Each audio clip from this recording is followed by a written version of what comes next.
In the heart of the Himalayas, where the earth touches the skies, lies a journey for those who dare to do something extraordinary. This journey is to Everest Base Camp, a place that calls to the adventurous, the resilient, the dreamers who believe that mountains, both physical and metaphorical, are meant to be climbed. On day one, we all arrived at various times to the international airport in Kathmandu.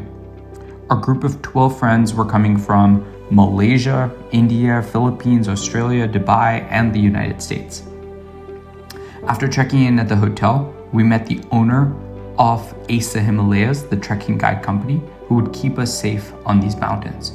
He answered a lot of questions in this pre-trip meeting. We had to practice some of the dance moves that we would later take up to Everest Base Camp with us. And later that night, we embarked on an 8-hour bus journey to the heart of the Himalayas. Day 2 began early with a flight from Minthali to Lukla. For me, it's one of the most thrilling parts of the trip. A short yet intense flight that brings you face to face with towering peaks, dropping you into the world's quote-unquote most dangerous airport. From here, we stepped onto the trail for the first leg, heading to Pakning. The 4-hour path led us downhill along the Koshi River, past small villages, colorful prayer flags, and smiling locals. This was just the beginning, but already we felt the mountains calling us further, and with each step we immersed ourselves into Mother Nature. The next day we hiked for about 8 hours up to Namche Bazaar. Prior to starting each day, we all said a short prayer together. It said, "Dear Lord, guide our steps on this Everest Base Camp hike. Grant us the strength to conquer this challenge. Guide our every step and shield us from harm. Thank you for the beauty of your creation. Help us to see your handiwork in every flower, tree, creature, and landscape we pass. May we cherish and protect the natural world you have entrusted to us. Bless our team on this journey with unity, peace, and joy. Love you."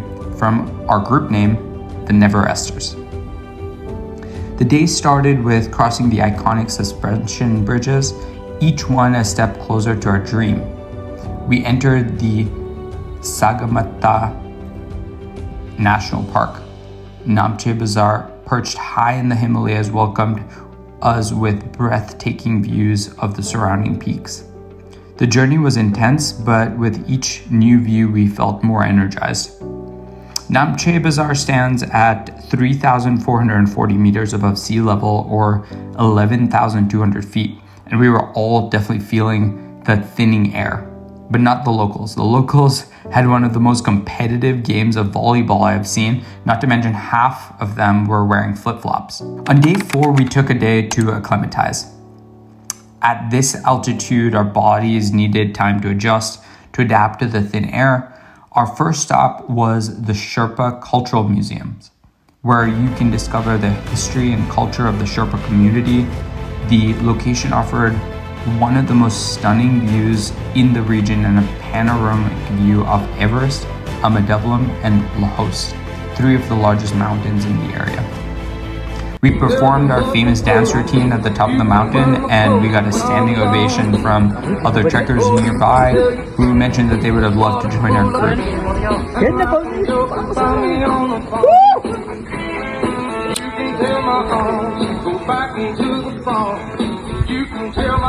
Afterward, we hiked up to Dingboche Airport, the highest airport in Nepal, and Hotel Everest View, the highest hotel on the planet, standing at 3,880 meters, almost 12,700 feet above sea level.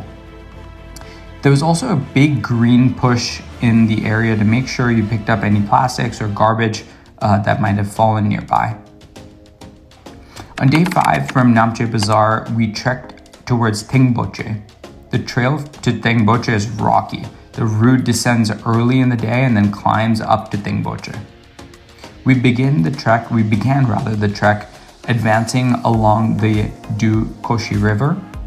We arrived in Dingboche with an astonishing view of Mount Everest, Amidablam and Lahost and Namche. After arriving in Dingboche, we visited the Dingboche monastery and observed the lamas performing a prayer ceremony. He even sat each one of us down and said a prayer for us. What a peaceful and calm place above the clouds to pray. You can really feel the spiritual gravity of the Himalayas here. After spending a night in Dingboche, on day 6 we set off for Dingboche in the morning. The 8-hour trek moves through the alpine forest, and we crossed Imja via a long suspension bridge. The journey took us onward to Dingboche. Each hour we reached higher and higher altitudes, surrounded by mountains that rose like almost ancient guardians. The views of Amidablam and the Imja Valley filled us with wonder as the scale of the landscape dwarfed us. Dingboche stood up around 4,400 meters or 14,500 feet. On day 7, we took another day to acclimatize once more at Dingboche, this time with a 6-hour hike to Namche Peak. Adapting to the increasing altitude and changing environment is essential for the human body to prevent altitude sickness at this height. We all used to remind each other to take our Diamox pills every morning after breakfast and every night after dinner. Namche Peak stood over 5,000 meters, and we were greeted by an awe-inspiring view of the Himalayas stretching endlessly before us. After a tough day's walk, we stopped at Cafe 4410 to get some hot chocolate and chocolate cake. It was a welcome change to the food we had been eating. The place was packed with international trekkers from all over the world, many of whom we made friends with. On day 8, we left for Dingboche. By hiking with a gentle climb to Tukla, the trail took us along the Khumbu Glacier, past memorials left for climbers who'd lost their lives on Everest. This place carried the weight of dreams and sacrifice. It was a humbling reminder of the power of these mountains.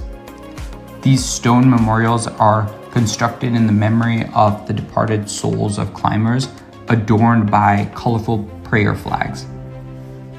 Day 9 was the day we were all waiting for, Everest Base Camp. However, only to learn that there are 2 sections of the trek.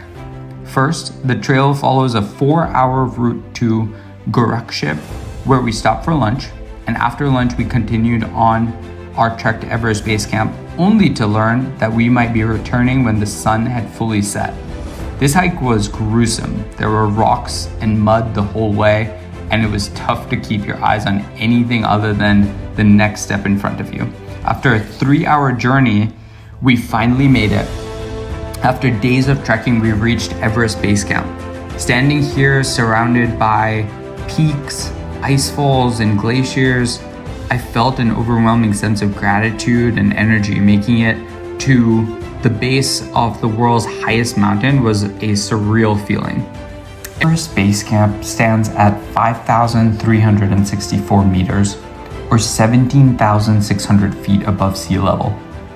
A destination so remote that only 0.1% of the world's population has ever set foot there. Nepal is actually home to 8 of the 10 highest peaks in the world, and to have gone to the base of one of them, surrounded by family and friends, is a blessing beyond words, and what made this shared journey that much more extraordinary. After leaving base camp, we had to retrace our 3-hour path back to Gorakshep. It was painful, but we got to see a beautiful sunset in the Himalayas.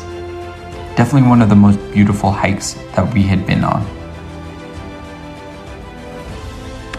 In complete glamping fashion, on day 10, we took a helicopter down from Gorakshep to Lukla. From the helicopter, you got to see as the sun rose over Everest and painted the peaks in shades of gold and rose, a sight I will never forget. Soaring over the landscape we had spent days walking through, you can see nature's beauty untouched. Due to weather, one of our connecting flights got canceled, but we made the most out of it. by drinking a bottle or two of Nepalese rum called kukri, which was extremely tasty.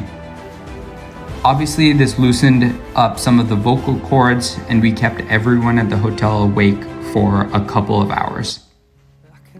The next morning, we got our connecting flight out from Lukla to Kathmandu. All we wanted to do after getting back was to eat some meat. We had all gone on a 10-day strictly vegetarian diet, and we were craving to get back to a big city. Back in Kathmandu, we shared a farewell dinner, a moment to reflect on our journey, to relive the trek through stories, laughter, and gratitude.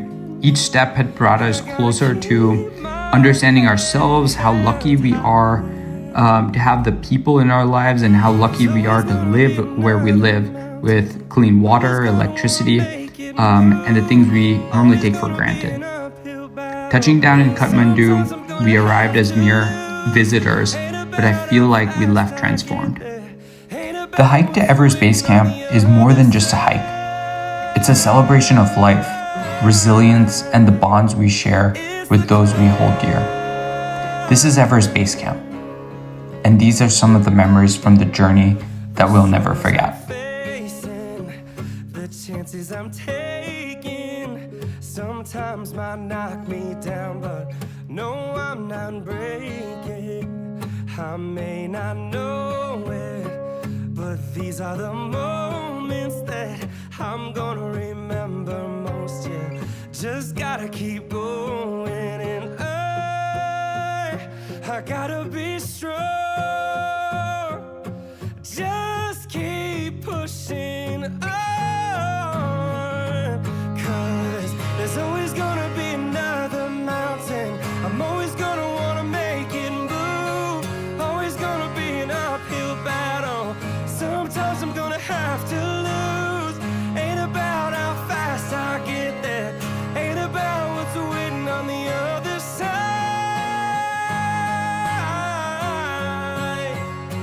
It's the climb.